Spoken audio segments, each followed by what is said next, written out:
Assalamualaikum warahmatullahi wabarakatuh.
Alhamdulillahilladzi khalaqal insana fi ahsani taqwim wa zayyanahu bi khulqil azim. Asyhadu an la ilaha illallah al-malikul haqqul mubin wa asyhadu anna sayyidana wa nabiyyana Muhammadan abduhu wa rasuluh Shadiqu wa'dil amin. Wa qala Allah ta'ala fil Qur'anil Karim, Bismillahirrahmanirrahim, wa ataakum min kulli ma sa'altumuhu wa in ta'uddu ni'matallahi la tuhsuha innal insana ladzalumun kafar. Sadaqallahul azim. Segala puji beserta syukur senantiasa terus menerus kita panjatkan kehadirat Allah Subhanahu wa taala atas segala limpahan rahmat dan nikmat yang senantiasa masih diberikan pada kita semua, terutama nikmat iman, nikmat Islam dan nikmat sehat. Sehingga pada hari yang indah ini kita semuanya dalam keadaan sehat walafiat, masih diberi kesempatan, masih diberi kesehatan, sehingga kita masih bisa hadir di rumah Allah yang mulia ini secara bersama-sama dalam rangka kita melaksanakan sebuah kewajiban, yaitu melaksanakan sholat Jumat secara berjamaah. Betapa banyak mungkin saudara-saudara kita yang pada hari ini mereka tidak bisa hadir bersama kita pada tempat yang berbahagia ini dengan bermacam-macam sebab. Mungkin ada sebahagian saudara kita yang pada hari ini mereka berada di rumah sakit, dalam keadaan sakit yang sedang diimpus, sehingga mereka tidak bisa hadir, padahal mereka punya rencana dan berkeinginan untuk hadir ke tempat yang berbahagia ini.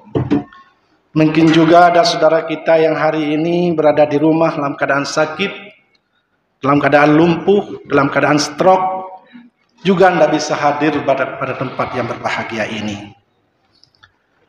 Oleh karenanya hadirin, sekali lagi mari senantiasa kita bersyukur pada Allah atas nikmat iman, nikmat Islam dan nikmat sehat, sehingga kita masih bisa melaksanakan salat berjamaah pada hari yang berbahagia ini, yang belum tentu mungkin Jumat depan akan kita bisa hadir seperti ini juga. Selawat beri salam pada baginda kita Rasulullah Sallallahu Alaihi Wasallam beserta keluarga dan sahabat beliau sekalian, dan juga kepada seluruh pengikut beliau hingga akhir zaman. Yang kami hormati, yang kita muliakan, imam masjid dan seluruh pengurus masjid serta jamaah guru-guru kami yang kami muliakan semuanya. Jamaah yang berbahagia, kita hari ini sudah berada di penghujung bulan Syawal.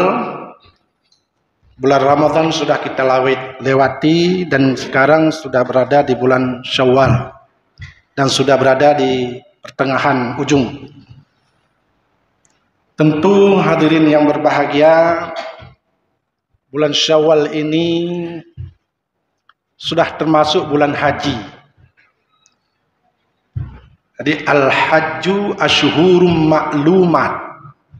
Haji itu adalah dilaksanakan di bulan-bulan yang telah ditentukan. Karena dalam pelaksanaan haji ada miqat. Miqat itu ada dua, ada miqat zamani, ada miqat makani. Ada miqat tempat, dan batas waktu untuk melaksanakan ibadah haji. Di miqat zamani ini masa pelaksanaan ibadah haji ini sudah mulai ketika bulan Syawal sudah masuk. Jadi bulan ini sudah masuk bulan haji. Di bulan itu bulan Syawal, Zulqa'dah dan 10 Zulhijjah sampai 10 Zulhijjah. Itulah bulan haji yang disebut dengan miqat zamani. Artinya apabila ada umat Islam yang mau melaksanakan haji, mulai dari bulan ini, 1 Syawal ini sudah bisa berangkat ke tanah suci dan menggunakan pakaian ihram untuk melaksanakan haji. Walaupun hajinya nanti di 9 Zulhijjah, wukuf di Arafahnya. Artinya sudah bisa. Nah, misalnya orang melaksanakan haji ifrat di bulan Syawal ini, dia langsung ke tanah suci memakai pakaian ihram, niat ihram untuk haji sudah bisa. Karena sudah masuk bulan haji.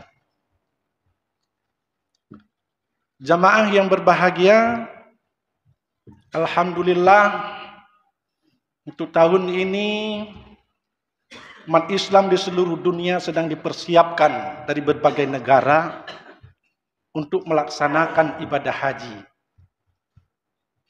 yang akan berkumpul nanti semuanya di Padang Arafah di Makkah Al-Mukarramah. Dan Indonesia merupakan negara, satu-satunya negara yang membawa jamaah haji terbanyak di dunia.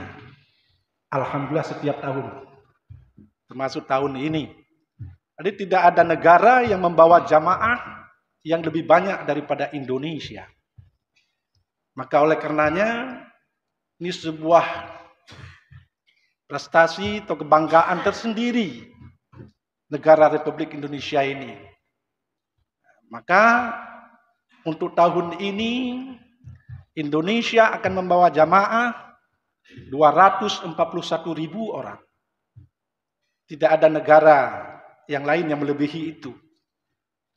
Kendati pun Arab Saudi sendiri. 241.000 jamaah akan diberangkatkan. Dan sekarang sedang dipersiapkan di seluruh penjuru Indonesia. Kementerian Agama selaku penanggung jawab teknis sedang mempersiapkan segala hal untuk mengantar dan membawa sebagai tamu Allah pada tahun ini. Dengan jumlah kloternya, pesawat terbangnya yang mencapai 537 pesawat yang akan menerbangkan jamaah. Ini sesuatu yang luar biasa. Oleh karena hadirin yang berbahagia, kita merasa bangga. Karena negara kita bukan negara Islam, tapi mampu memberi pelayanan kepada umat Islam, mengantarkan jamaah ke Arab Saudi dengan penuh selamat dan sebagai kebahagiaan. Artinya bisa memberi pelayanan yang baik. Dan negara-negara Muslim lain kagum kepada Indonesia. Kagum kepada Indonesia. Kok Indonesia bukan negara Islam, tapi mampu memberi pelayanan untuk mengantar jamaahnya yang luar biasa banyaknya. Maka oleh karenanya perlu dukungan kita semua dan juga kepada jamaah kita yang akan berangkat nantinya. Insya Allah jamaah Indonesia untuk gelombang pertama akan berangkat tanggal 13 Mei dan akan berakhir nanti 14 Juni. Tapi Aceh adalah berangkat di gelombang kedua. Artinya Aceh mulai berangkat tanggal 29 Mei dan berakhir nanti 14 Juni. Sedang jamaah yang berbahagia, semua jamaah akan menuju ke tanah suci, ke tempat yang suci, rumah Allah yang suci.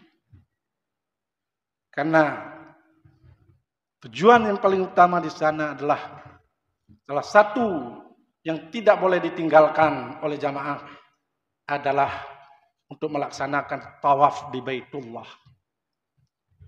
Karena salah satu rukun haji adalah tawaf ifadah. Di semua jamaah haji di seluruh dunia yang akan berkumpul jutaan orang di sana nanti, dia diwajibkan untuk melaksanakan tawaf di Baitullah, di rumah Allah. Ka'bah itu, jamaah yang berbahagia, merupakan rumah pertama dibangun di dunia ini. Rumah pertama. Sebelum ada rumah satupun di dunia ini, rumah pertama dibangun adalah Ka'bah.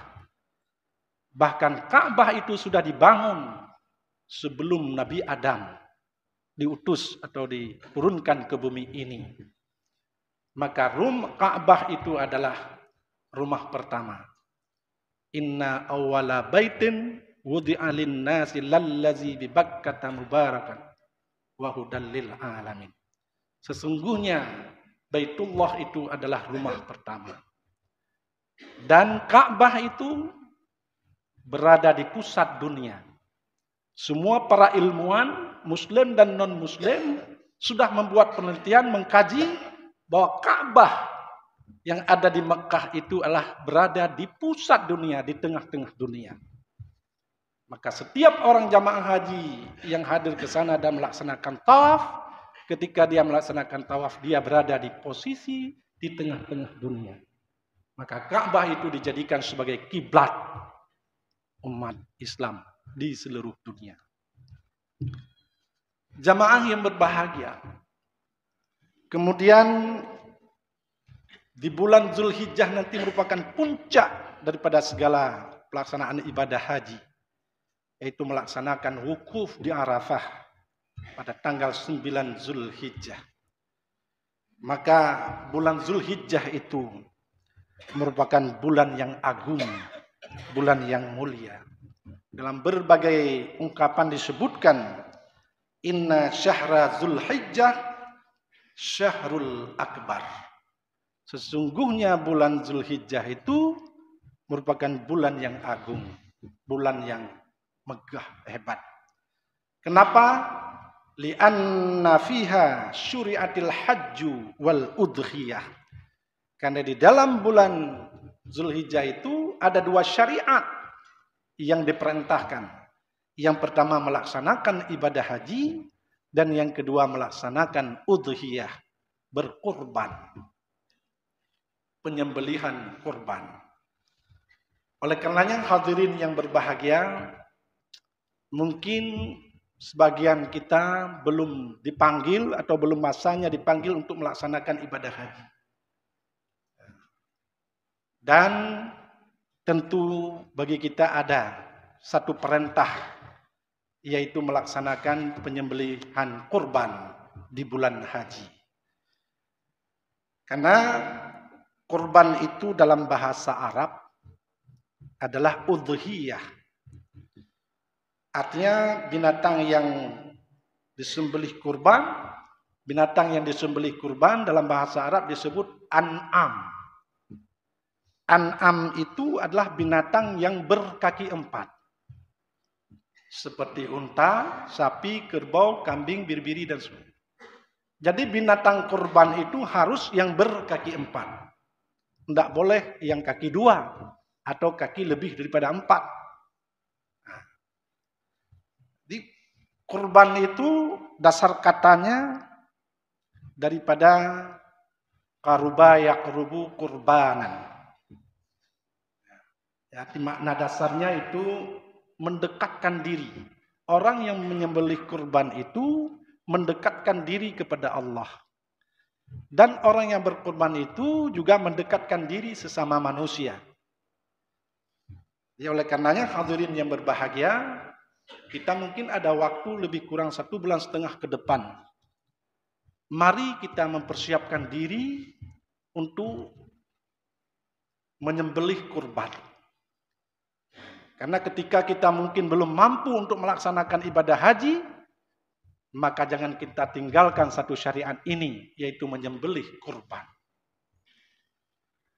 Sedang jamaah yang berbahagia, karena penyembelihan kurban ini adalah sesuatu yang sangat-sangat dianjurkan. Bahkan menurut Imam Hanafi, Beliau mengatakan bahwa penyembelihan kurban itu wajib seumur hidup sekali. Ini menurut Imam Hanafi. Bagi getanyo yang mampu, ini yang mampu ceritanya. Orang yang sudah mampu wajib menyembelih kurban seumur hidup sekali. Selebihnya mau tiap tahun, mau tiap hari raya disembelih kurban, itu hukumnya sunat. Beliau mengkiaskan kepada haji. Sebagaimana haji wajib seumur hidup sekali, dan selebihnya mau naik haji 2 kali, 3 kali, dan seterusnya, itu hukumnya sunat. Begitu juga kurban. Ini menurut pendapat Imam Hanafi. Wajib bagi orang yang mampu. Sementara menurut Imam Syafi'i, Maliki, dan Hambali, 3 imam ini sepakat mengatakan bahwa menyembelih kurban itu sunnatan muakkadatan. Sunat muakkad setiap tahun. Bukan wajib, tapi sunat yang sangat-sangat dianjurkan. Bukan sunat biasa, tapi sunat muakkad. Sunat muakkad ini sunat yang sangat-sangat dianjurkan. Bila kita tidak melaksanakan, ini ada sesuatu yang tidak baik. Itu makna sunat muakkad. Sangat dianjurkan. Ini ketiga imam ini sepakat. Setiap tahun tindak sunat muakkad. Bagi siapa? Bagi orang yang mampu. Bagi orang yang mampu. Ini dasar hukumnya, hadirin yang berbahagia. Maka oleh karenanya, persoalan hari ini, bagaimana yang dikatakan mampu? Sejauh mana orang yang dia anggap mampu menyembelih kurban? Sehingga dia menjadi wajib melaksanakan seumur hidup sekali menurut Imam Hanafi, dan menjadi sunat muakkad setiap tahun bagi 3 imam. Bagaimana yang dikatakan mampu itu? Jadi hadirin kaum muslimin yang berbahagia, dalam berbagai kitab disebutkan, termasuk di dalam kitab Bidayatul Mujtahid, di situ dijelaskan kategori mampu. Karena hari ini banyak orang yang mengatakan tidak mampu, saya belum mampu untuk menyembelih kurban. Padahal kalau kita lihat, orang sudah dianggap mampu apabila pada hari raya itu dia memiliki uang, memiliki harta yang sanggup dia beli 1 ekor sapi, atau sanggup dia beli 1 ekor kambing, setelah dipotong kebutuhan pokok selama 4 hari raya. 1 hari raya dan tambah 3 hari tasyrik. Setelah kita potong itu, misalnya kita punya keluarga di bawah tanggung jawab kita 7 orang. Berapa cukup uang untuk 4 hari selama lebaran itu? 7 orang keluarga kita. Uang segala macam. Apakah cukup 5 juta atau 7 juta? Nah, misalnya karena hari raya mungkin banyak kebutuhan, harus kita simpan uang untuk 4 hari itu misalnya 5 juta.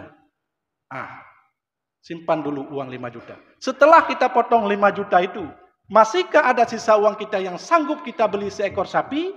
Atau masihkah ada sisa uang kita yang sanggup kita beli 1 ekor kambing?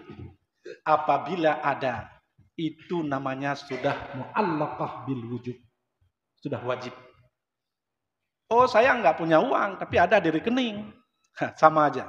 Oh, saya tidak ada uang, tapi punya harta yang sanggup membeli itu.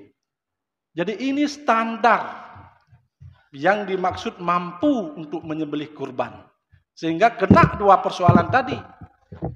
Wajib sekali seumur hidup menurut Imam Hanafi, atau sunat muakkad bagi 3 imam setiap tahun. Kalau ini dasar yang kita pahami dan kita maklum, saya rasa banyak sekali dari kita ini yang mampu untuk menyembelih kurban. Maka oleh karenanya hadirin yang berbahagia, mari kita persiapkan untuk melaksanakan penyembelihan kurban.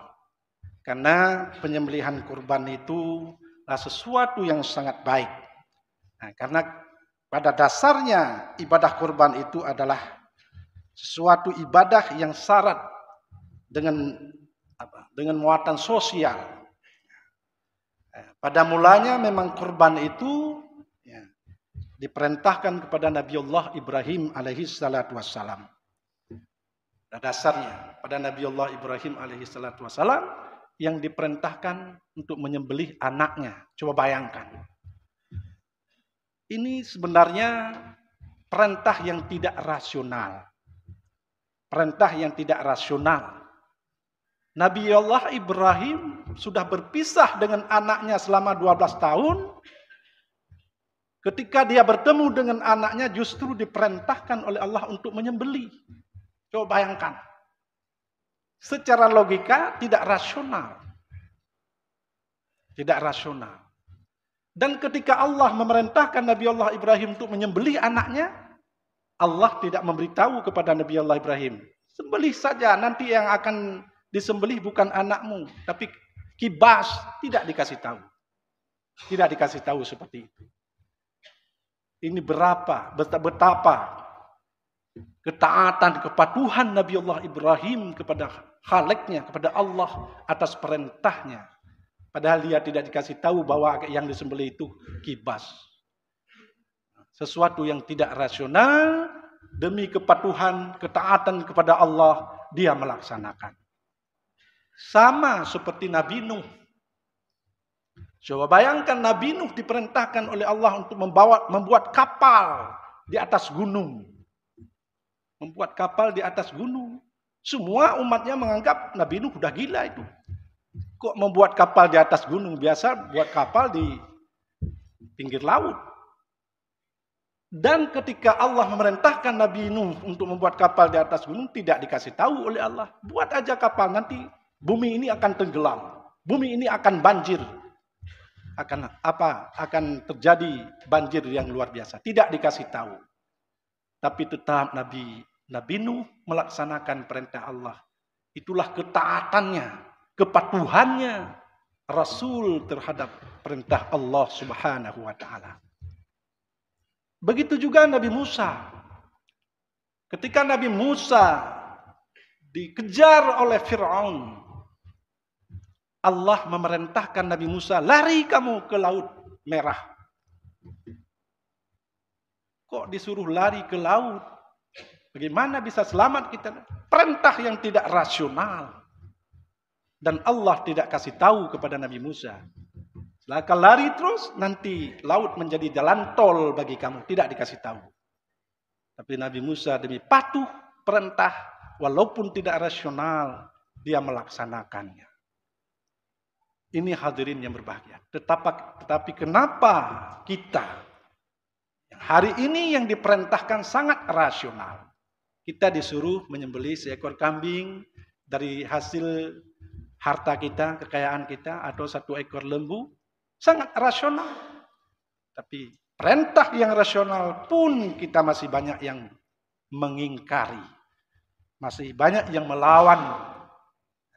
Ini hadirin yang berbahagia. Karena kita masih dibisik oleh syaitan. Syaitan memang selalu mengajak kita memberitahukan kepada kita tentang bahwa kalau kita mengeluarkan harta kita akan fakir, kita akan miskin. Asy-syaitanu ya'idukumul faqra. Sesungguhnya syaitan itu selalu mengajak kita untuk berbisik. Kita akan miskin, akan hilang harta kalau kita bersedekah, kalau kita berinfak, kalau kita berkorban. Isah di setan tapi. Lebih-lebihnya keratur bulan haji isah. Pekiati saboh limo orangnya 20 juta. Dengan nyo bulan nuke anak kerja ikula. Honda haji gelamna, wang kuliah gelamna, kasih limo ke korban. Nampu kabla Honda kana. Nampu kabla kebayi kuliah kan dibisik oleh syaitan. Sehingga kita mempertimbangkan. Ini rumah belum siap dan segala macam. Itu bisikan syaitan. Maka syaitan itu selalu mengajak kita untuk kefakiran. Kalau kita bersedekah dibilang, tu ya baba harta gatin kenyang gagadah peng 20 juta. Dan kablo moto, karawat moto, begat moto, rawat rumah, begat rumah. Ainullah. Inilah hadirin kaum muslimin yang berbahagia. Oleh karenanya mari kita belum mampu melaksanakan ibadah haji, tapi jangan kita tinggalkan kemampuan kita mungkin untuk melaksanakan kurban. Ma la yudraku kulluh wala yutraku ba'duh. Begitu dalam kaidah fikih. Apa yang belum sanggup secara keseluruhan, jangan tinggal yang sebahagian. Mungkin kita belum sanggup, belum mampu, atau belum dipanggil untuk melaksanakan ibadah haji, maka ada kesempatan untuk melakukan kurban di bulan haji. Karena itu dua syariat yang beriringan. Bahkan di dalam hadis yang kuat disebutkan, man wajada sa'atan falam yudhiha fala yaqrabanna musallana. Barang siapa yang mampu untuk menyembelih kurban, tapi dia tidak bersemangat dan tidak suka untuk menyembelih kurban, tidak mau menyembelihkan kurban, maka secara tegas Rasulullah mengatakan, fala yaqrabanna musallana. Jangan kamu dekati musallaku.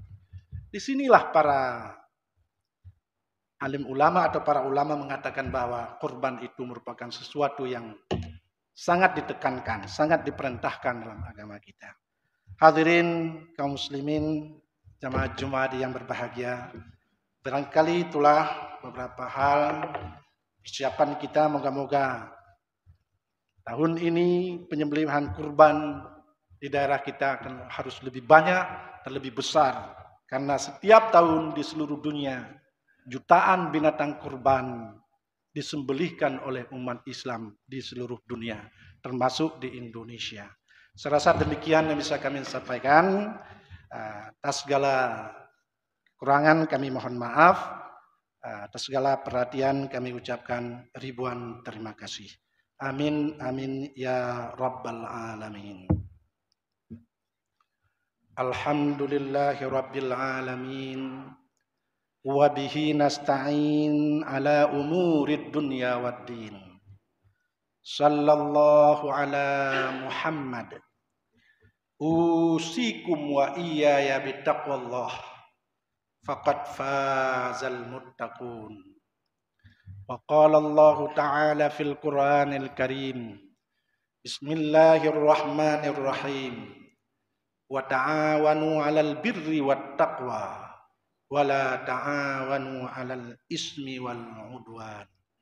Barakallahu li wa lakum fil Qur'anil 'azim wa naf'ani wa iyyakum bima fihi minal ayati wa zikril hakim wa taqabbala minni wa minkum tilawatahu innahu huwal ghafurur rahim.